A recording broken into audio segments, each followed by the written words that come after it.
지난주에 우리는 룻과 보아스가 함께 타작마당에서 밤을 보낸 이야기를 살펴보았습니다.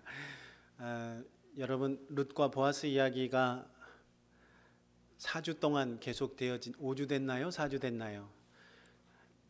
그러니까 굉장히 이제 참 오래도 하신다 우리 목사님, 이게 무슨 사골국이냐, 왜 이렇게 울고 먹냐 이러신 분들도 계실 거예요. 지난주에 집에 가는데 저희 가족 중에 한 명이 룻 지겨워 죽겠다고 저에게 그래서 굉장히 제가 마음에 상처를 받았는데 여러분도 그러시지는 않죠?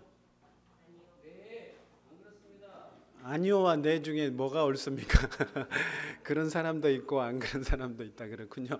오늘이 마지막입니다. 제가 룻과 보아스의 한 부분만 제가 말씀을 드리는데 내년에 다시 또 룻기를 안 한 부분을 할까 생각하고 있습니다.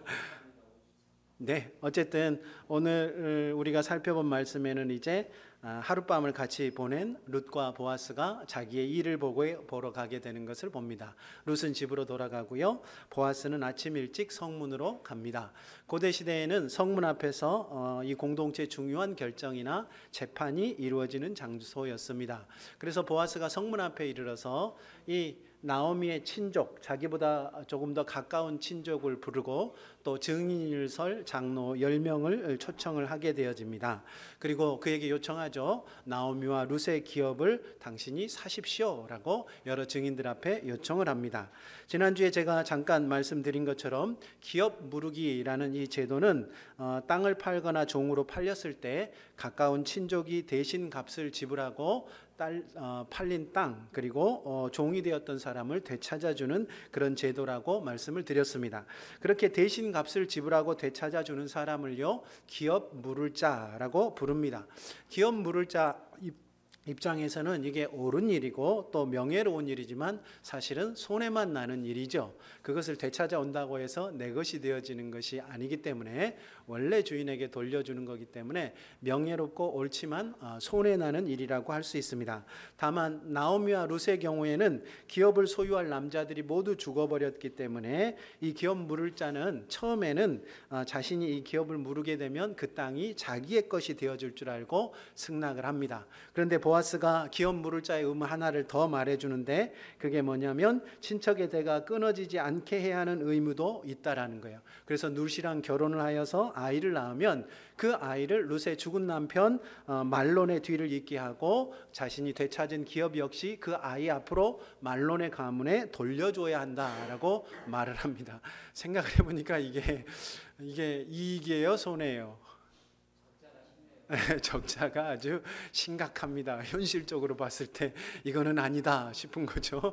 내가 도와주고 싶은 마음도 있고 내가 여유도 있지만 이렇게까지 해서 결국은 다시 이 가정에 돌려 남 좋은 일만 시킬 수 없다 하는 생각이 드는 것입니다. 그래서 8절 말씀을 보면 이 친족이요, 자기는 사지 않겠다고 하면서 신을 벗습니다. 오늘 말씀에서 그 신을 벗는 것에 대해서 7절에 뭐라고 이야기하냐면 무르거나 교환하는 일을 확정하기 위한 제도다라고 하는 겁니다. 우리로 치자면 도장 찍는 거나 마찬가지라는 의미이죠. 내가 정말로 이거를 안 사겠습니다, 나는 기업 무르지 않겠습니다 라고 하는 것이 바로 이 신을 벗는 것이다 라고 할 수 있습니다. 그런데요, 신명기 25장 5절에서 10절 사이에서 보면 이 신을 벗는 의미가 보다 더 자세히 나와 있습니다. 거기에 보면 기업 무를 자가 기업을 무르지 않겠다라고 하는 경우에는 어떻게 하냐면 남편이 죽은 그 여자가요, 이 남자를 성문 앞으로 데려갑니다. 그리고 성문의 장로들 앞에 세워서 정말로 기업을 안 물을 겁니까? 라고 확인을 해요. 그러면 이 장로가 사람들 앞에서 나는 안 물을 거라고, 도저히 물을 수 없다고 딱 이러면 여자가 그 사람의 신발을 벗깁니다. 그 다음에 그 얼굴에 침을 뱉고요, 그 다음부터 이 사람을 뭐라고 하냐면 신발 벗기운 사람이다, 그리고 그 집안도 신발 벗기운 자의 집안, 이렇게 부르도록 했습니다. 무슨 의미인지 아시겠죠? 얼굴에 침을 뱉는 거는 왜 침을 뱉습니까? 이건 모욕도 이런 모욕이 없죠. 욕을 하는 게 좀 심한 겁니까? 침을 뱉는 게 더 심한 겁니까? 똑같아요? 하긴요, 욕을 세게 하면 침이 튀어나가니까 똑같다고 할 수 있겠습니다. 근데 대놓고 얼굴에 침 뱉는 거는 그것만큼 불명예스러운 것이 없습니다. 신을 벗기고 그 다음에 신발 벗기운 자의 집안이다 라고 이름을 붙이는 것도 마찬가지입니다. 신을 벗긴다는 게 어떤 의미냐면, 여러분 우리가 어딘가에 회사에 취업할 때요 써서 내는 게 있습니다. 뭡니까?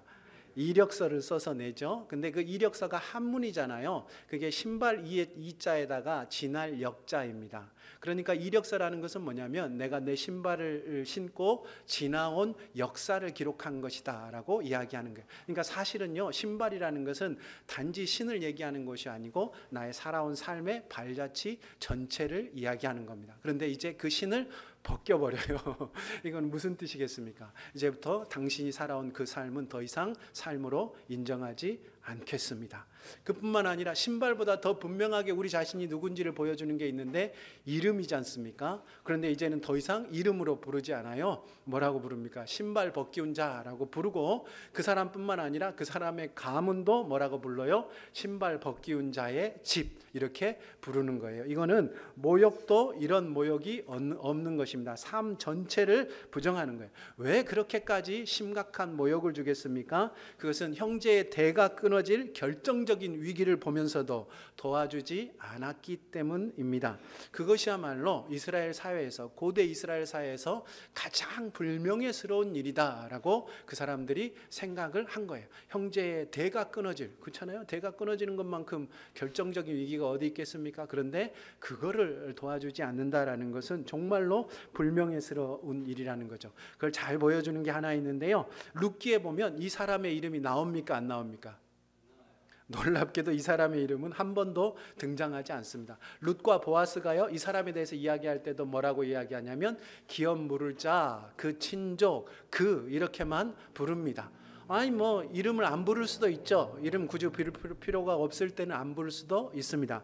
그런데 4장 1절에 보면 보아스가 성문에서요, 이 사람이 지나가는 것을 보고 그 사람을 이렇게 부르는데 뭐라고 부르냐면 4장 1절 봐보시면 뭐라고 부릅니까? 아무개요, 이렇게 부릅니다. 아무개요. 제가 윤주민 집사님이 지나가는 것을 보고 이렇게 부른 거예요. 아무개 씨. 이러면 이게 무슨 뜻이겠습니까? 그 사람은 더 이상 사람 취급을 안 하는 거예요. 그냥 뭐 김씨, 이씨, 윤씨도 아니고 그냥 아무개 이렇게 한 거예요. 그러니까 정말로 이름이 없는 사람이 되어진 것입니다. 형제의 대가 끊어지는 결정적인 어려움을 보면서도 능히 도와줄 힘이 있음에도 단지 내가 손해보기 싫어서 의무를 저버렸다면 이름을 버리고 신발이 벗겨지는 것처럼 그냥 지나가는 아무개가 되어진다라는 그런 말을 하고 싶었던 것, 그것이 바로 룻기의 아무개라는 말이 우리에게 들려주는 의미일 것입니다. 1등만 기억하는 더러운 세상 이라는 말 아시죠? 우리가 살아가는 세상이 1등만 기억한다고 합니다. 근데 뭐 꼭 1등만 아니어도 성공한 사람, 그리고 승자, 부자가 되어서 이것저것 누리는 사람들만 기억하는 것이 우리가 살아가는 세상입니다. 그래서 사람들은요, 어떻게 하든지 성공하려고, 승리하려고, 부자 되려고 주변은 돌아보지 않은 채 앞으로 위로 달려가는 것입니다. 어떻게든지 이 땅에 살다간 흔적이라도 조금 남겨보려면 그럴 수밖에 없는 것이죠. 그런데 성경은요, 하나님은 주변을 돌아보지 않은 채 자기 목표만 향해 달려가는 그런 사람을 아무리 큰 성공을 거두고 아무리 큰 업적을 남기고 아무리 유명하고 대단한 사람이 되었더라도 단지 그 사람은 하나님께 누구라는 거예요? 아무개. 아무개. 뭐 집사도 안 붙고 장로도 안 붙고 성모도 안 붙고 그냥 아무개. 이렇게 하나님께서 그 사람을 취급하신다라고 이야기하는 겁니다. 사실 생각해 보면 우리의 일반적인 상식과는 다르지만 그것이 너무나도 당연한 것입니다. 왜냐하면 우리가 살아가는 인생은요, 인생의 성공과 실패, 가난과 부, 건강과 질병이 개인에게 달려있는 그런 세상이 아닙니다. 열심히 노력하면 조금 나아질 수 있고 조금 바뀔 수는 있지만 그게 전부가 아닌 거예요. 제가 아는 어떤 분은요, 평생 성실하게 은행을 다니다가 50이 조금 넘어서 헬스장을 오픈을 했어요. 그런데 오픈한 지 6개월 만에 코로나가 왔어요. 자기가 평생을 바쳐서 일군 것 다 털어넣어가지고 아주 큰 헬스장을 만들었는데 코로나가 와서 그거 다 접었어요. 그거 다 날려먹은 거예요. 이 사람의 실패가 이 사람이 못나서 그랬다라고 말할 수 있습니까? 왜 코로나 하나도 예측 못해? 이렇게 말하실 분 계십니까? 아이고 조심해서 좀씩 나눠서 좀 투자하지 왜 한꺼번에 그렇게 했어 하실 분이 있겠습니까? 그렇지 않습니다. 이 사람의 잘못이 아니고 어쩔 수 없는 일들이 우리의 인생 가운데는 일어난다라고 할 수 있겠습니다. 누군들 가난한 집에 태어나서 제대로 양육도 못 받고 교육도 못 받고 살고 싶겠습니까? 그런 분이 남들 다 부러워하는 떵떵거리는 부자가 되지 않았다고 해서 그 사람의 잘못이라고 우리가 말할 수 있겠습니까? 그렇지 않습니다. 누구든지 그런 삶에 주어졌다면 그럴 수밖에 없는 것인 경우들이 많은 거죠. 반대로요, 어떤 분들은 유복한 집에 태어나서 큰 어려움 없이 자랐고 나라의 경제가 고도 성장기를 지나면서 자연스럽게 먹고 살 걱정 없이 남은 인생 즐기며 살 수 있는 그런 분들도 많이 있습니다. 혹시 여러분 중에 그런 분들 계십니까? 뭔가 대단한 걸 하지는 않았는데 살아보니까, 그죠? 우리나라가 지금 막 고도 성장기를 지나왔잖아요. 큰 욕심 안 부리고 적당히 살다 보니까 먹고 사는 걱정 없이 살 집 걱정 없이 그래도 내 한몸 살게 되어졌다. 그런 분들 계시죠? 여러분이 잘해서 그런 겁니까? 대답을 하시라요. 제가 청년들이라면 이렇게 했을게요. 네가 잘한 거야? 그렇죠. 여기 청년이 하나 있네. 내가 잘한 거라고 이야기하면 나쁜 사람이에요. 나도 열심히 했지, 큰 실수하지 않았지. 그렇지만 시대의 흐름이 그런 것 같지 않습니까? 지금 우크라이나에 전쟁이 있지 않습니까? 얼마나 많은 사람들이 삶의 기반을 잃어버리고 결국 외국으로 도망가고 수없이 많이 죽고 정말 비극적인 일들이 그들의 삶에 일어나지 않습니까? 그것이 그 사람들의 잘못이라고 할 수 있겠습니까? 그 사람들은 다시 그 땅을 회복하는데 얼마나 많은 시간이 걸리겠고 얼마나 많은 눈물과 한탄으로 그 시간을 보내야겠습니까? 그게 그 사람들 잘못이라고 말할 수 없는 거예요. 우리의 인생에 벌어지는 성공과 실패, 가난과 부함, 그리고 질병과 건강은 사실은 우리가 노력한 결과와는 상관없이 되어지는 것들이 굉장히 많다라는 것입니다. 그러니까 그것으로 그 사람을 평가하면 됩니까? 안 됩니까? 그렇다라는 거예요. 여러분이 나름대로 성공하고 여러분이 나름대로 넉넉하고 여러분이 나름대로 여유롭게 산다고 해서 여러분이 괜찮은 사람이라는 말은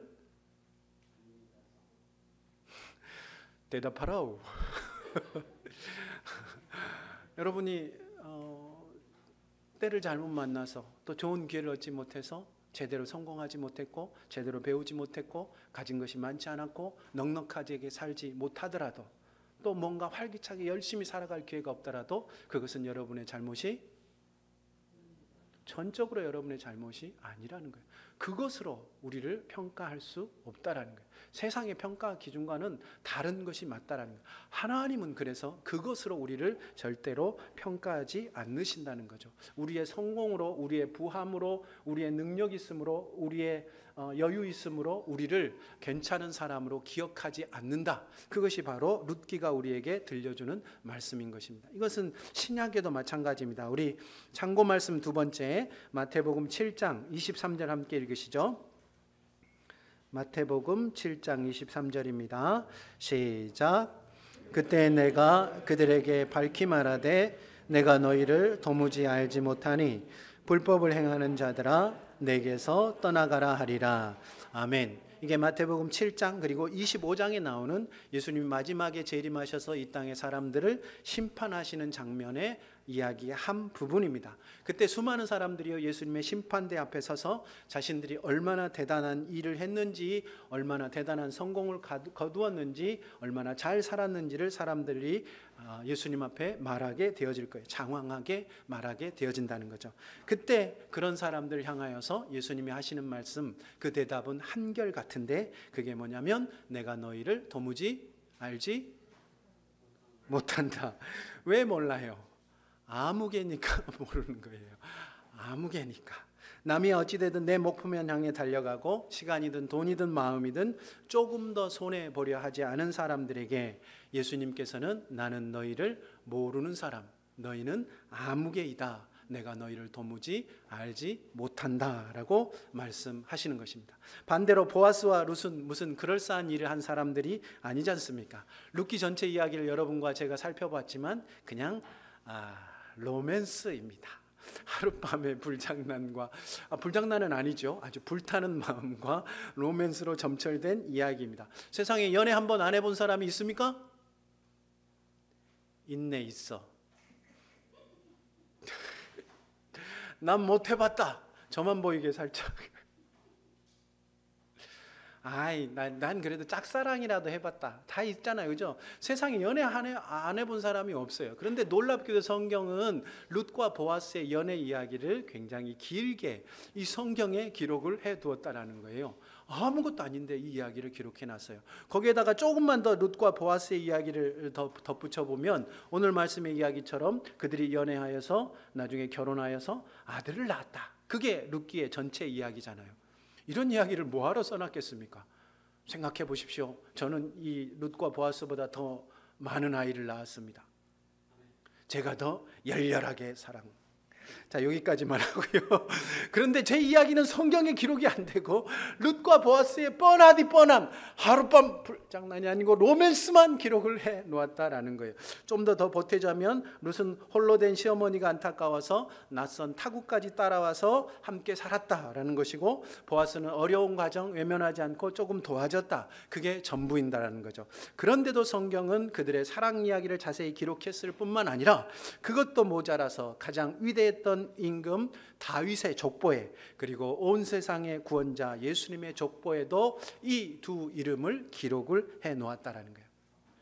이 룻의 메시지가 너무나 선명하지 않습니까? 하나님은 성공한 사람이 아니고 이웃과 함께 살려고, 그들의 삶의 형편이 어떻든지 상관없이 이웃과 함께 살려고 애쓴 그 사람을 기억하신다. 그게 룻의 메시지인 거예요. 인생을 많이들 살아오셨죠? 우리 교회 식구들 살아온 인생을 합치면 저 다른 어지간한 교회 한 100명 되는 교회 나이쯤 될까 싶습니다. 연세가 다들 높으시니까 다른 교회 평균의 한 2배 이상이니까 적어도 한 100명 되지 않을까요? 그냥 제 생각입니다. 바람이죠. 호랑이는 죽어서 가죽을 남기고 사람은 죽어서 이름을 남긴다 했습니다. 이제 서서히 우리가 떠난 후 사람들이 우리를 누구로 기억할까 생각해 보아야 하는 때가 된 것이죠.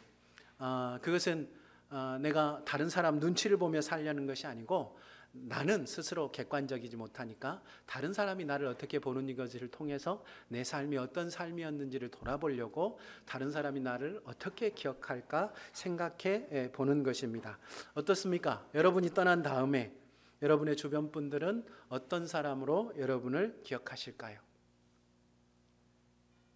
우리 교회도 제가 온 이후로도 벌써 한 분, 두 분 이렇게 또 떠나가셨잖아요. 여러분들 그분들 기억하고 계십니까? 지금 떠나신 지가 몇 달 안 됐잖아요, 그죠? 그랬어? 하고 까마득히 잊어버리셨나요? 기억하고 계시나요? 아마 우리 중에 한 사람 한 사람씩 떠나가는 것이 하나님이 이 인생을 운영하시는 자연스러운 법칙일 것입니다. 그러면 여러분이 떠난 자리에 남은 사람들은 여러분을 누구로 기억하겠습니까? 기억해 주는 사람이 없다면 그것만큼 슬픈 게 어디 있겠습니까? 그래도 저는 이런 확신이 있습니다. 뭐 남들이 날 기억하든 말든 뭔 상관이야. 나 죽으면 끝이지. 이런 마음이 좀 있어요. 죽으면 뭐 당신들 기억하든 말든 그냥 나는 있을 때만 좋으면 돼. 이런 생각이 있습니다. 뭐 그거는 그렇게 넘어갈 수 있습니다. 그런데 사람이 기억하는 것 말고 하나님이 기억하는 것은 그렇게 끝날 수가 없습니다. 죽고 나면 잊혀지는 것 당연하다라고 이야기할 수 있지만, 하나님이 우리를 기억하시지 못한다 하는 것은 우리의 영혼이 잊혀진다, 우리의 삶이 아무것도 아닌 존재로 끝난다라는 그런 의미입니다. 여러분은 하나님 앞에서 아무개이십니까? 아니면 하나님이 여러분에게 주신 그 이름으로 살고 계시고 기억되시고 계십니까? 옆에를 돌아보십시오. 아무개가 있습니까? 집사님, 권사님, 장로님이 있습니까?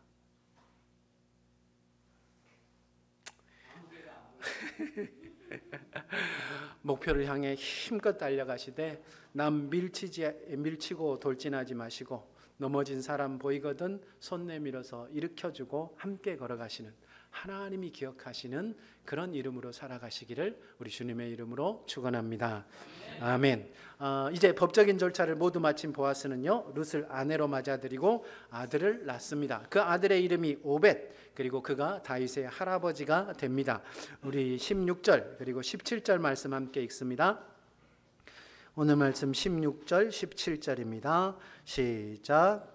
나오미가 아기를 받아 품에 품고 그의 양육자가 되니 그의 이웃 여인들이 그에게 이름을 지어주되 나오미에게 아들이 태어났다 하여 그의 이름을 오벳이라 하였는데 그는 다윗의 아버지인 이새의 아버지였더라. 아멘. 보아스와 룻이요 낳았으니까 이게 보아스의 아들이라고 하거나 룻의 아들이라고 해야 되는데 이웃 여인들은 이 사람을 누구라고 불렀어요?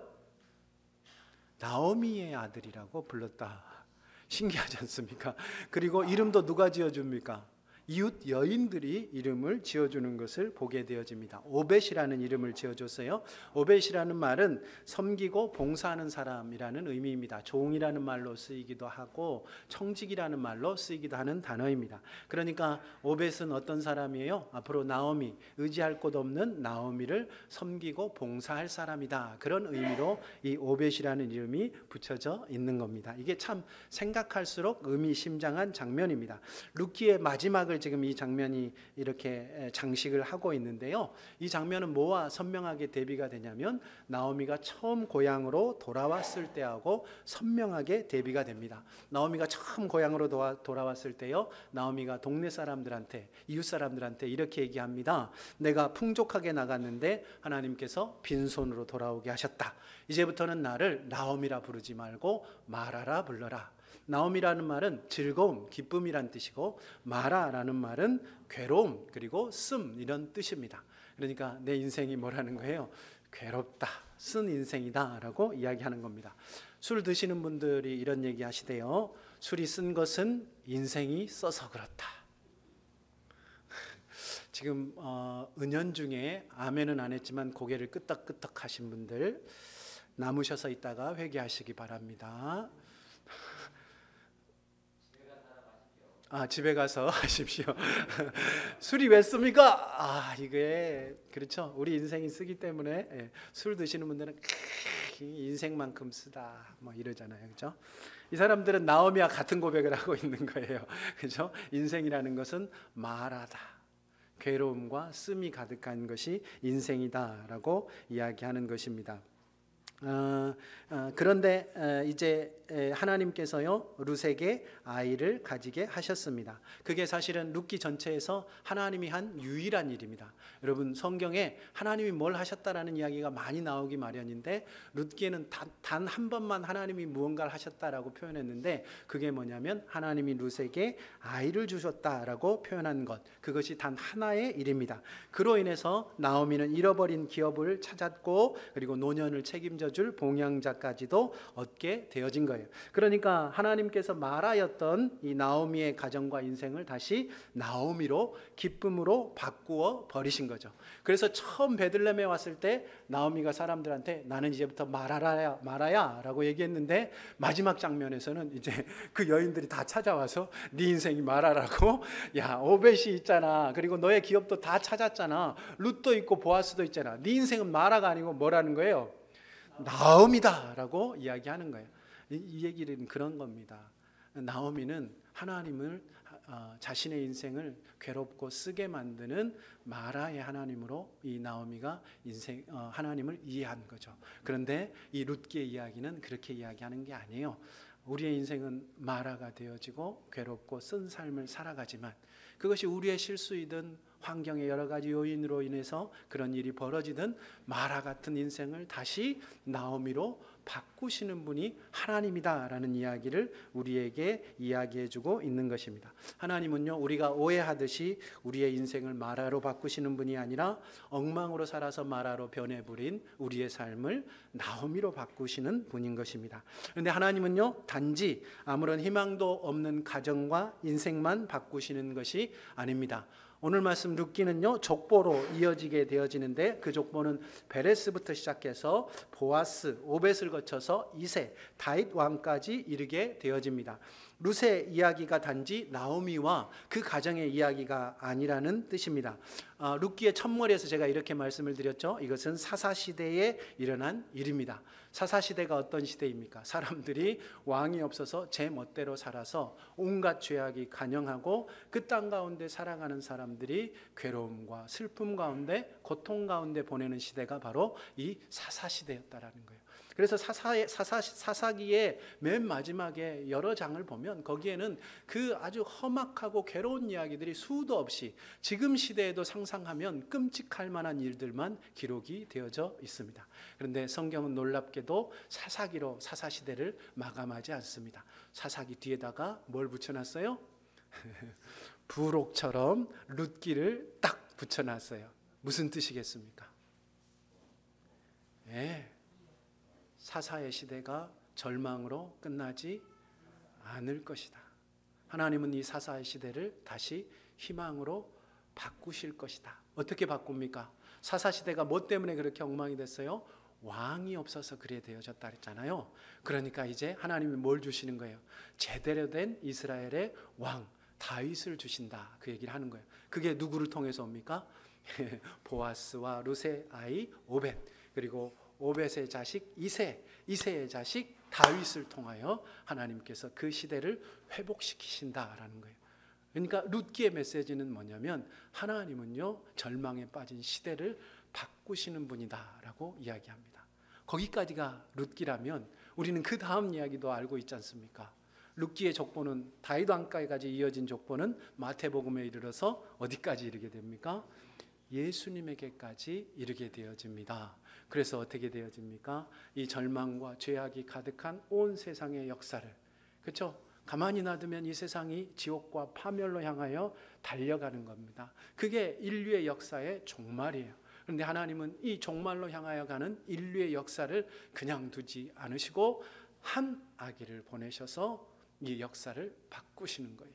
하나님의 나라를 이 땅 가운데 생명의 나라를 심어주셔서 누구든지 이 새로운 역사 가운데 새로운 미래를 열 수 있도록 기회를 열어주시는 것입니다. 하나님은 항상 결정적인 때에 결정적인 행동으로 인생과 가정을 그리고 시대를 그리고 역사를 바꾸시는 분이다. 그것이 성경이 우리에게 들려주는 메시지입니다.